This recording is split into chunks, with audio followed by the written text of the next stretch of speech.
PR পদ্ধতির কোনো ভিত্তি নেই, তাই বিএনপি এর সমর্থন করে না।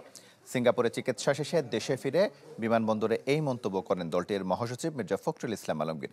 এ সময় জামায়াত সহ বিভিন্ন দলের আজকের বিক্ষোভ কর্মসূচির বিষয়ে তিনি বলেন, আলোচনা ছাড়া রাজপথে অহেতুক কর্মসূচি গণতন্ত্রের জন্য অশুভ। ইউনিভার্সাল কার্ডিয়াক হসপিটাল, আপনার হৃদয়ের আরো কাছে। গত 10 সেপ্টেম্বর চিকিৎসার জন্য সস্ত্রীক সিঙ্গাপুর যান মির্জা ফখরুল ইসলাম আলমগীর। 8 দিন পর দেশে ফিরলেন বিএনপি মহাসচিব। বিমানবন্দরে নেমেই সমসাময়িক বিষয়ে কথা বলেন মির্জা ফখরুল।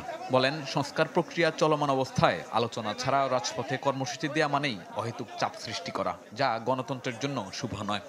আলোচনা চলছিল, আলোচনা চলা অবস্থায় এই ধরনের কর্মসূচির অর্থই হচ্ছে যে একটা অহেতুক একটা চাপ সৃষ্টি করা, যেটা আমি মনে করি যে গণতন্ত্রের জন্য শুভ নয় এবং সঠিক সিদ্ধান্ত নেওয়ার ব্যাপারেও শুভ নয়। আমরা কিন্তু এখন পর্যন্ত কোনো ইস্যুতে এই আফটার দিস চেঞ্জ, এই পরিবর্তনের পরে কিন্তু আমরা কোনো ইস্যুতেই রাজপথে আছি।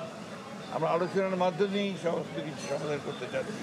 আমার বিশ্বাস এটা আলোচনার মাধ্যমে শেষ হবে। বিএনপি মহাসচিব জানান, দেশের বর্তমান প্রেক্ষাপটে পিআর পদ্ধতিতে ভোটের কোনো সুযোগ নেই। পাশাপাশি কোনো রাজনৈতিক দল নিষিদ্ধের পক্ষে নয় বিএনপি। আমরা পিআরের পক্ষে নই, কারণ আমরা মনে করি যে বাংলাদেশের পিআরের কোনো প্রয়োজনীয়তা নাই।